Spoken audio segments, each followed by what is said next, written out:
Bismillahirrahmanirrahim. Assalamualaikum warahmatullahi wabarakatuh. Kenalkan, nama saya Muhammad Dudori dari kelas 3A. Di sini saya akan mempresentasikan tentang jantung paru.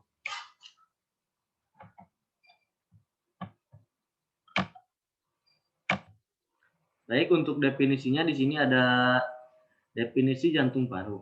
Henti napas merupakan keadaan ketidakmampuan tubuh untuk menjaga pertukaran gas seimbang dengan kebutuhan tubuh, sehingga mengakibatkan hipoksemia atau hiperkapnia. Dikatakan gagal napas apabila PaCO2 lebih dari 45 mmHg atau PaO2 kurang dari 55 mmHg.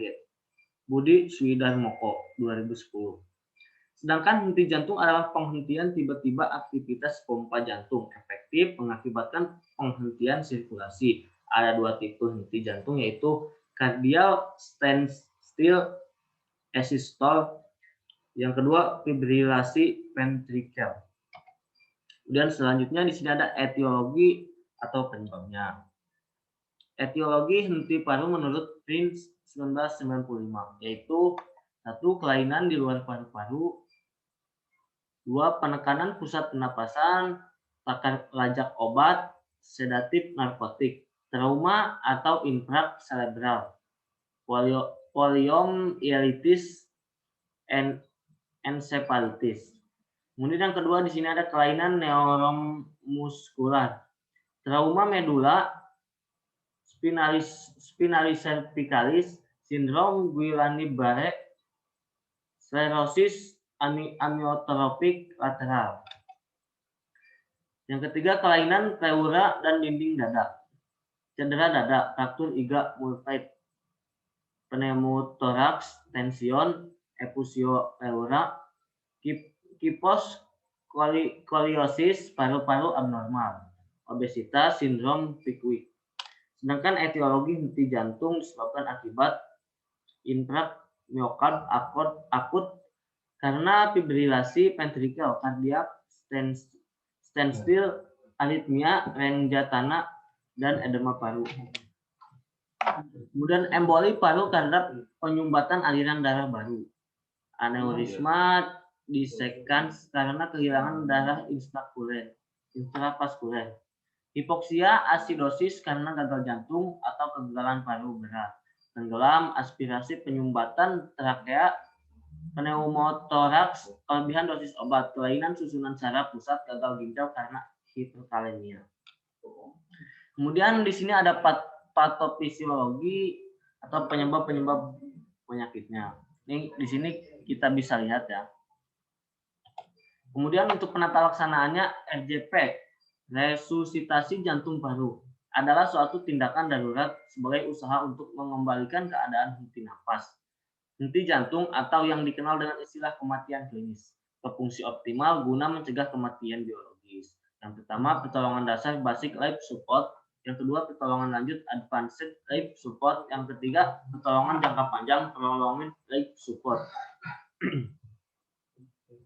Kemudian di sini ada pemeriksaan penunjang laboratorium, analisa gas darah, pH meningkat, HCO3 meningkat, PaCO2 meningkat, PaCO2 menurun, dan kadar elektrolit kalium.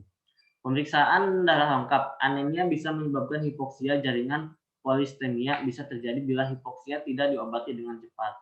Fungsi ginjal dan hati untuk mencari etiologi atau identifikasi komplikasi yang berhubungan dengan gagal napas. Yang keempat, radiologi. Dan di sini ada kasusnya. Pada suatu hari di IGD datang seorang pasien, Tuan B. Pasien mengatakan sesak napas 1 jam di rumah sebelum dibawa ke rumah sakit. Pasien langsung dibawa ke IGD RSUD Banten. Saat tiba di ruang IGD, pasien langsung diberi penanganan terapi oksigen nasal kanul 4 IPM, 1 PM. Melakukan EKG, diberikan terapi IPFD, NaCl 0,9%, 500 per 24 jam. Selanjutnya pasien dirawat di ruang ICU. Saat dikaji, pasien mengatakan nyeri ulu hati. Pasien juga merasa lelah dan capek. Setelah dilakukan pengkajian, untuk tekanan darahnya 170 per 100 mmHg, untuk nadinya 80 kali per menit, untuk RR-nya 19 kali per menit, suhu tubuhnya 36,7 derajat Celcius. Kemudian di sini ada pengkajian airway. Yang pertama pengkajian airway. Pengkajian jalan napas sesak, tarikan napas normal, auskultasi bunyi napas henti. Kemudian pengkajian breathing. Untuk pengkajian irama napas teratur, frekuensi penapasan 19 kali per menit. Tidak ada batuk, tidak ada sekutum.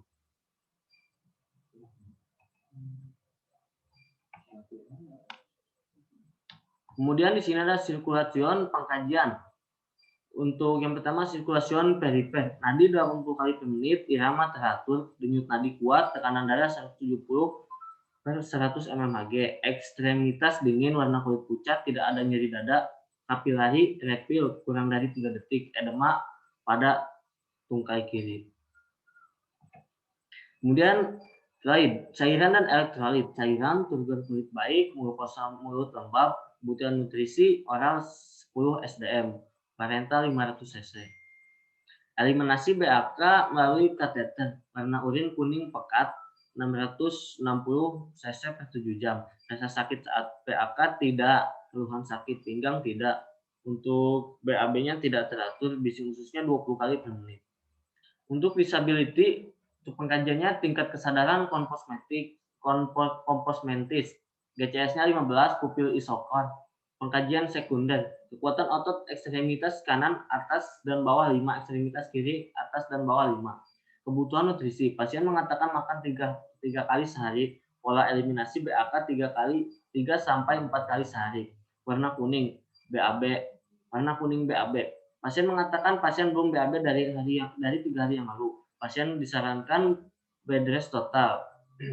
ADL makan, minum, toileting, dan personal hygiene dibantu perawat dan keluarga.